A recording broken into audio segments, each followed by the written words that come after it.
नदी के किनारे एक गांव बसा हुआ था। फिर अचानक एक दिन गांव में लोगों की सिर कटी लाश मिलने का सिलसिला शुरू हुआ। रोज सवेरे गांव वालों को कुएं के पास एक सिर कटी लाश मिलती। किसी को भी कुछ भी समझ में नहीं आ रहा था कि आखिर गांव वालों का सिर कौन काट रहा है। फिर एक दिन रात को रीमा को पड़ोसी की चीखने की आवाज सुनाई देती है। डर के मारे उसकी नींद खुल जाती है और वो अपनी खिड़की से झांक कर देखती है। फिर उसे एक चुड़ैल दिखाई देती है जो हाथों में बहुत सारे गुब्बारे पकड़े हुए थी और वो सभी गुब्बारे इंसानों के सिर के थे। यह सब देखकर रीमा की आंखें फटी की फटी रह जाती हैं। अरे मर गई रे, ये तो वही चुड़ैल है जो लोगों के सिर को काट कर अपने साथ ले जा रही है। अजी उठिए और देखिए, ये वही चुड़ैल है जो लोगों के सिर को काट कर अपने साथ ले जा रही है। अरे जल्दी आइए ना। फिर रामू उठता है और खिड़की से झांक कर देखता है, लेकिन अंधेरे में वह चुड़ैल गायब हो चुकी थी। अरे क्या रीमा, आधी रात को तुम्हें वहम हो रहा है? वहां तो कोई नहीं है। देखो, मैं जानता हूँ कि गांव में सिरकटी घटना दिन पर दिन बढ़ती ही जा रही है, इसीलिए तुम घबराई हुई हो। चलो सोने चलो। इतनी रात को खिड़की पे खड़ा होना सुरक्षित नहीं है। अजी नहीं, ये मैंने अपनी आंखों से देखा था। ये वही चुड़ैल है जो लोगों के सिर को काटती है। फिर अगली सुबह सब गांव वाले इकट्ठा होते हैं और रीमा उस चुड़ैल के बारे में सभी को बताती है। फिर सभी मिलकर रीमा की बताई हुई जगह पर जाते हैं जहां उसने कल रात चुड़ैल को देखा था। वहां पहुंचकर सभी गांव वालों की आंखें फटी की फटी रह जाती हैं, क्योंकि उन्हें वहां पर खून के छींटे और चुड़ैल के उल्टे पैर के निशान दिखते हैं। अरे बाप रे, इसका मतलब रीमा सही कह रही थी। देखो भाइयों, ये उल्टे पैरों के निशान ये किसी आम इंसान के नहीं हैं, ये वही चुड़ैल के हैं। देखो भाइयों, ये बात तो तय है कि हमारे गांव में किसी चुड़ैल का साया है। जब तक हम इस समस्या का समाधान नहीं निकाल लेते, तब तक रात होने पर कोई भी अपने घर से बाहर ना निकले। फिर सभी गांव वाले अपने अपने घर चले जाते हैं और रात होने पर एक शराबी अपने घर के बाहर खटिया डालकर शराब पी रहा होता है। जरा सा झूम लूं मैं, अरे ना रे ना रे ना, आ तुझे चूम लूं मैं, अरे ना रे ना रे ना। आज तो मजा ही आ रहा है, क्या ठंडी ठंडी हवा चल रही है। अरे नासमीटे, घर के अंदर आकर पी ले। भूल गया क्या सुबह सरपंच जी ने क्या कहा था? गांव में सिर काटने वाली चुड़ैल घूम रही है, कहीं वो आ गई तो तुम्हारी तो सामत आ जाएगी। चल भाग यहाँ से, सारा नशा ही खराब कर दिया। मैं नहीं डरता किसी चुड़ैल उड़ैल से, मैं तो रात भर यहीं बैठ कर पीऊंगा। भाड़ में जाओ, मुझे क्या, जब चुड़ैल आएगी तब तुम्हें पता चलेगा। इतना बोलकर रीमा घर के अंदर चली आती है और घर का दरवाजा अंदर से बंद कर देती है। रामू वहीं बैठकर दारू पी रहा होता है, तभी उसे किसी के आने की आवाज सुनाई देती है। अही, ये तो चुड़ैल है, ये लोगों के सिर को गुब्बारे समझ रही है। रामू भागते हुए अपने घर जाता है, लेकिन दरवाजा रीमा ने बंद कर दिया था, इसीलिए वो दरवाजे को जोर जोर से पीटने लगता है। अरे कहाँ मर गई, जल्दी से दरवाजा खोल। लेकिन रीमा गहरी नींद में सो रही होती है, इसीलिए उसे कुछ भी पता नहीं चलता। अरे मर गया रे, जल्दी दरवाजा खोल, वरना तू विधवा हो जाएगी। मैं वादा करता हूँ, आज के बाद कभी भी शराब को हाथ नहीं लगाऊंगा। तू एक बार जा। अरे कहाँ भाग रहा है, जरा मेरे पास तो आ। तभी रीमा झट से दरवाजे को खोलती है और रामू घर के अंदर घुस जाता है और अंदर से दरवाजे को बंद कर देता है। अरे नास मिटी, कहाँ मर गई थी? अपने पति को मरवाना चाहती है क्या? फिर वह दोनों खिड़की से झांककर उस चुड़ैल को देखने लगते हैं। चुड़ैल वहीं उनके घर के पास खड़ी होती है। तभी उसकी नज़र शराब के बोतल पे पड़ती है। अरे ये क्या चीज़ है? चुड़ैल शराब की बोतल को उठाकर पी लेती है। अरे वाह, ये तो बहुत ही बढ़िया चीज़ थी, पीकर मज़ा ही आ गया। अरे सुन ले गाँव वाले, मैं कल फिर आऊँगी और मुझे ऐसे ही एक और बोतल चाहिए, नहीं तो मैं तेरा खून पी जाऊंगी। फिर सुबह होने पर रामू और रीमा गांव वालों को रात में हुई सभी घटना के बारे में बताते हैं। ठीक है, आने दो आज उस चुड़ैल को। फिर रात होने पर रामू अपने घर के बाहर एक शराब की बोतल रख देता है। फिर सभी गांव वाले अपने अपने घर की खिड़की से उस चुड़ैल का आने का इंतजार करने लगते हैं। अरे वाह, ये गांव वाला तो अपने वादे का पक्का निकला, शराब की बोतल रख गया है। चलो अब इसे उठाकर पी लेती हूँ। इतना बोलकर चुड़ैल शराब की बोतल को उठाकर पूरा शराब पी जाती है। शराब पीते ही चुड़ैल के कान और आँख से आग निकलने लगती है। अरे अरे, ये मुझे क्या हो रहा है? अरे नास मिटे, गाँव वाले, तूने ये मुझे क्या पिला दिया? चुड़ैल को जलता हुआ देखकर सभी गांव वाले अपने अपने घर से चुड़ैल के पास आते हैं और बोलते हैं, क्यों चुड़ैल, मजा आया ना? अरे उस शराब के बोतल में पवित्र गंगा जल था, जिसे पीने के बाद तू जल के भस्म हो जाएगी। तभी देखते ही देखते वह चुड़ैल जलकर राख हो जाती है। हमारे चैनल की सभी नई नई कहानियों को देखने के लिए आप हमारे चैनल को सब्सक्राइब जरूर करें और बेल आइकन को भी जरूर दबाएं, ताकि आने वाली सभी नई नई कहानियाँ सबसे पहले आप तक पहुँचे। ससुराल में घूंघट। नीलम की शादी में बस 2 ही दिन बचे थे, लेकिन वह खुश नहीं लग रही थी। वह बहुत ही टेंशन में थी। तभी उसकी सबसे पक्की सहेली उसके पास आती है और उससे पूछती है, क्या बात है नीलम, मैं कल से देख रही हूँ तू बहुत ही परेशान लग रही है। तू मुझसे भी नहीं बताएगी क्या? आखिर क्या बात है? यार मैं तुझसे क्या बताऊं, तू तो जानती है कि पापा ने मुझसे पूछे भी नहीं मेरा रिश्ता तय कर दिया। मैं अभी शादी नहीं करना चाहती हूँ, मैं अभी आगे पढ़ना चाहती हूँ। देख, अगर मेरे ख्याल से तू मेरी बात मानेगी तो तू एक बार अमित से बात करके देख। मेरे ख्याल से वो एक अच्छा लड़का है, वो तेरी बात ज़रूर सुनेगा। सारे लड़के एक जैसे ही होते हैं, उन्हें शादी के बाद पत्नी रसोई में चाहिए, और ऊपर से उनका परिवार बहुत ही पुराने ख्यालातों का है और वो लोग बहुत ही पारंपरिक हैं। उन्होंने तो मुझे अभी ठीक से देखा भी नहीं है। हाँ तो इसमें क्या है, शादी तो तुझे करनी है ना। हाँ लेकिन वो सब तो ठीक है, लेकिन शादी के दिन ही मेरा एग्ज़ाम है और मैं एग्ज़ाम को देना चाहती हूँ। तो पागल हो गई है क्या नीलम? भला कौन नई नवेली दुल्हन को एग्ज़ाम देने देगा? इसीलिए तो मुझे तेरी मदद चाहिए। शादी के 15 दिन तक तू मेरे ससुराल में रह जाना और फिर मैं आ जाऊंगी और तू आज़ाद। यार ये तू कैसी बेकी बेकी बातें कर रही है? भला मैं तेरे ससुराल में कैसे रह सकती हूँ? इसमें डरने वाली कौन सी बात है? तुझे बस मेरे ससुराल में 15 दिन तक रहना है, वो भी घूंघट में। यार ये मेरी डिग्री का सवाल है, अगर मैं एग्ज़ाम नहीं दूंगी तो फिर मेरी डिग्री नहीं मिलेगी। मैं किसी के भी साथ गलत नहीं कर सकती हूँ नीलम, ये गलत है।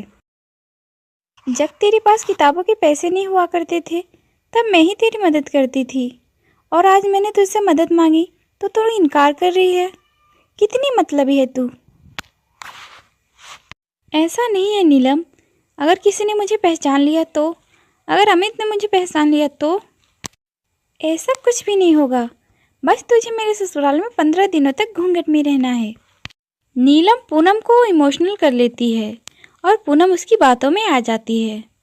शादी की रात नीलम पूनम को अपने कमरे में बुलाती है और उससे कहती है, देख पूनम, अब मैं इस खिड़की से नीचे भाग जाऊंगी और तू ये मेरा शादी का जोड़ा पहनकर इस कमरे में बैठ जाना, और फिर मैं एग्ज़ाम ख़त्म होते ही वापस आ जाऊंगी, ठीक है? जितना जल्दी हो सके नीलम तू वापस आ जाना, क्योंकि मैं ये ज़्यादा दिनों तक संभाल नहीं पाऊंगी। ठीक है, मैं आ जाऊंगी। इससे पहले कि कोई कमरे में आ जाए तो ये शादी का जोड़ा पहन ले, ठीक है, मैं चलती हूँ।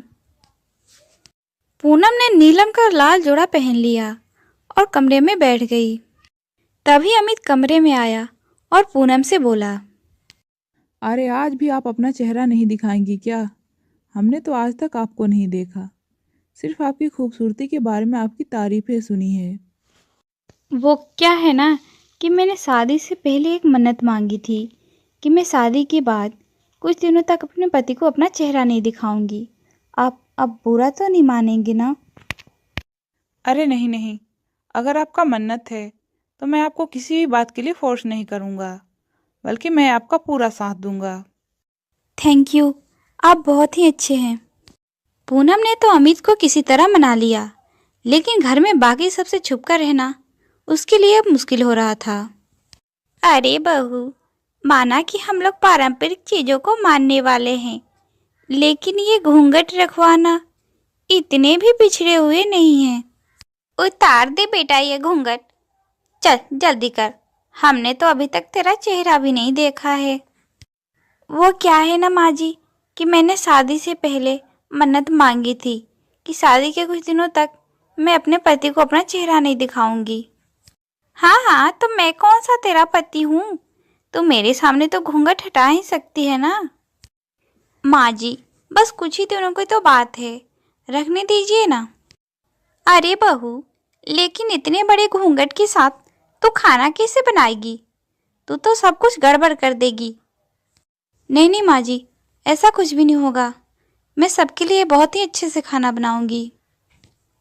चल तू कह रही है तो ठीक है, लेकिन अगर खाने में कोई भी गड़बड़ हुई तो मैं फिर तुझे ये घूंघट नहीं रखने दूंगी। पूनम को घूंघट में खाना बनाने में बहुत ही मुश्किल हो रही थी, लेकिन अगर घूंघट हटा देती तो और भी मुश्किल हो जाती। पूनम को ऐसे परेशान देखकर अमित उसके पास आता है और कहता है, देखिए, मैं आपको बताना चाहता हूँ कि कौन सा मसाला कहाँ है। घूंघट में आपको ठीक से दिखाई नहीं दे रहा होगा ना, इसीलिए। अरे नहीं नहीं, आप क्यों तकलीफ उठा रहे हैं, मैं कर लूंगी। अरे नहीं नहीं, इसमें तकलीफ देने वाली कौन सी बात है? हम दोनों पति पत्नी हैं और एक दूसरे के सुख दुख में साथ देना ही हमारा फर्ज है। अमित ने पूनम की बहुत मदद की, जिससे सारा खाना बहुत ही अच्छे से बन गया। सबने खाना खाने के बाद पूनम की बहुत तारीफ की। अरे वाह बहू, खाना तो तूने सच में बहुत ही अच्छा बनाया है। बच गई तू, नहीं तो मैं तो तेरा घूंघट आज हटवा कर ही मानती। थैंक यू माँ जी, बस कुछ दिनों की बात है, फिर आपकी बहू वापस आ जाएगी। बहू वापस आ जाएगी मतलब? अरे माँ जी, मेरे कहने का मतलब है मैं इस घूंघट से बाहर आ जाऊंगी ना। अच्छा अच्छा ठीक है, अब तुम दोनों भी खाना खा लो, बैठ जाओ। वैसे माँ, हम दोनों के लिए एक ही थाली में खाना निकालना, ठीक है? पूनम और अमित खाना खाने के लिए बैठते हैं। तभी अमित कहता है, ये लीजिए, मैं आपको खाना खिला देता हूँ, क्योंकि घूंघट में आपको ठीक से दिखाई नहीं दे रहा होगा ना। अमित और उसके परिवार वालों की अच्छाई देखकर पूनम उसको पसंद करने लगी थी, लेकिन वो जानती थी कि अमित और उसका परिवार कभी उसके नहीं हो सकते थे, क्योंकि वह जानती थी कि 15 दिनों बाद नीलम वापस आ जाएगी और वो इस घर से चली जाएगी। अरे क्या हुआ इस नीलम को, ये फ़ोन क्यों नहीं उठा रही है? आज तो उसके 15 दिन पूरे हो गए। शायद उसे नहीं पता कि उसे कितना अच्छा जीवन साथी मिला है। वो तो मेरा फ़ोन ही नहीं उठा रही, मैं कैसे उससे बात करूं? पूनम ने बहुत बार फ़ोन लगाया, लेकिन नीलम ने एक बार भी फ़ोन नहीं उठाया। नीलम के 15 दिन भी पूरे हो चुके थे और वो अभी तक वापस नहीं आई थी। इससे ये साफ जाहिर हो रहा था कि उसका हमेशा से ही यही प्लान था कि वो यहाँ से भाग जाए। तू नहीं जानती नीलम कि तूने क्या खो दिया है। अब मैं कैसे सबको ये सच बताऊं कि मैं नीलम नहीं पूनम हूँ। नहीं नहीं, मैं सबको सच बता दूंगी तो सब मुझसे नफरत करने लगेंगे, और मैं अमित जी को दुख देना नहीं चाहती हूँ। पूनम ने एक बड़ा फैसला लिया और वह अमित की पत्नी बनकर उसके घर में रहने लगी और उसने घूंघट भी हटा दिया। फिर एक दिन किसी ने उसके दरवाजे पर दस्तक दी। पूनम ने जैसे ही दरवाज़ा खोला, उसके पैरों से तो जमीन ही खिसक गई। उसने देखा कि नीलम दरवाजे पर खड़ी थी। उसने पूनम से कहा, मैं तुम्हें पूनम कहूँ या इस घर की बहू नीलम कहूँ? हाँ, क्या कहूँ मैं तुम्हें? नीलम, तुम यहाँ, वो भी 2 साल बाद, क्यों आई हो तुम यहाँ? क्यों? मैं अपने ससुराल नहीं आ सकती क्या? मैं तुम्हें सब कुछ सच सच बताती हूँ, पहले तुम मुझे अंदर तो आने दो। क्या? मैं तुम्हें अंदर कैसे आने दूँ? मैं क्या कहूँगी सबसे कि तुम कौन हो? अरे क्या हुआ बेटा, तू दरवाजे पर किससे बात कर रही है? बस कुछ नहीं माँ जी, वो शहर से मेरी एक सहेली आई थी, उसी से बात कर रही हूँ। अरे हाँ, तो उसे अंदर ले आ बेटा। पूनम नीलम को अपने घर के अंदर ले आती है, लेकिन नीलम ने अपने चेहरे पर घूंघट डाल रखा था ताकि उसे कोई पहचान ना ले। पूनम नीलम को गेस्ट रूम में ले जाती है, लेकिन उसे गुस्सा आ रहा था कि नीलम 2 साल बाद यहाँ पर क्या करने आई है। देखो नीलम, तुम साफ साफ बता दो, तुम यहाँ पर क्या करने आई हो? जब मैं तुम्हारा इंतज़ार कर रही थी, तुम्हें बार बार फ़ोन कर रही थी, तब तो तुम नहीं आई, और आज यहाँ पर क्या करने आई हो तुम? देख पूनम, मेरा शुरू से यही प्लान था कि मैं शादी ना करूं, लेकिन पापा ऐसा करने नहीं देते, इसीलिए मैंने तुझे फंसाया। मुझे लगा कि तू 15 दिनों बाद सबको सच बता देगी कि तू नीलम नहीं पूनम है, मेरी सहेली। हाँ, लेकिन तूने तो इसे अपना ससुराल ही समझ लिया, इतने बड़े घर की बहू जो बन गई थी। भूल मत कि तेरी औकात एक किताब लेने की भी नहीं थी, और आज तू इस घर की मालकिन बनकर घूम रही है। देख नीलम, मैं तो पहले से ही जानती थी कि तू बहुत ही मतलबी है, लेकिन तू इतना नीचे गिर जाएगी ये मैंने कभी सोचा भी नहीं था। मैं नहीं चाहती थी कि अमित जी और उनके पूरे परिवार की इज्जत जाए, इसलिए मैंने इस घर को अपना लिया। पर तू यहाँ 2 सालों बाद क्या लेने आई है? देख पूनम, मुझे अमित में और उसके घर परिवार में कोई दिलचस्पी नहीं है, मुझे तो बस पैसों में दिलचस्पी है। तू मुझे पैसे दे दे, फिर मैं यहाँ से चली जाऊँगी। चल जल्दी कर, 10 लाख रुपए मुझे जल्दी से दे दे, ताकि मैं यहाँ से जल्दी से चली जाऊँ। 10 लाख रुपए? इतनी बड़ी रकम मैं कहाँ से तुम्हें दूंगी?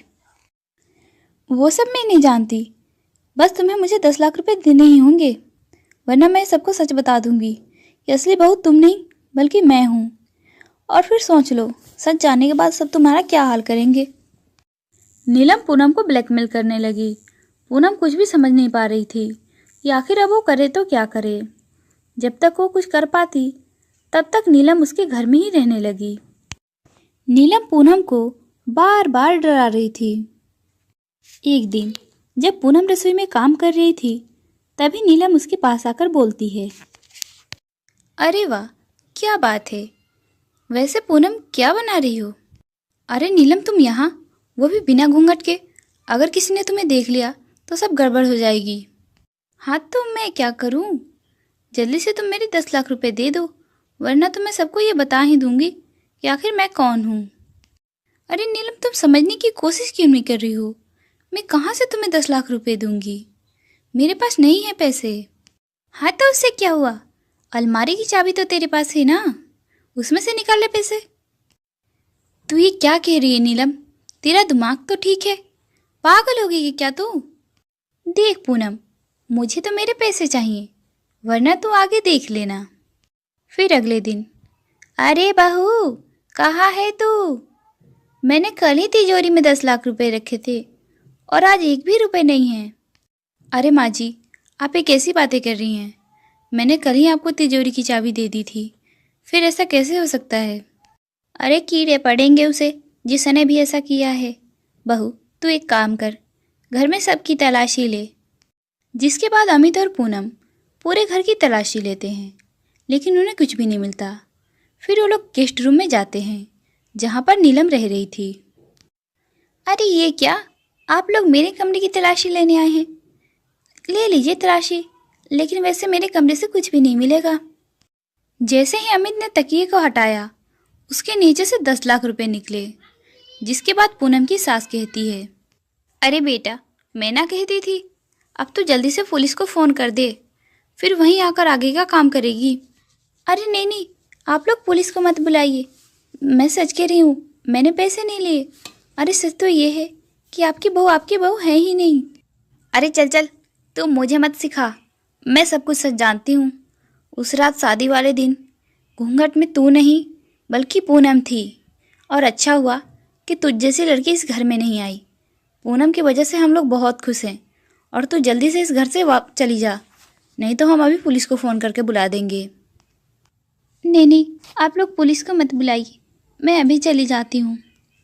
जिसके बाद नीलम उस घर से चली जाती है और पूनम और उसका पूरा परिवार खुशी खुशी रहने लगते हैं।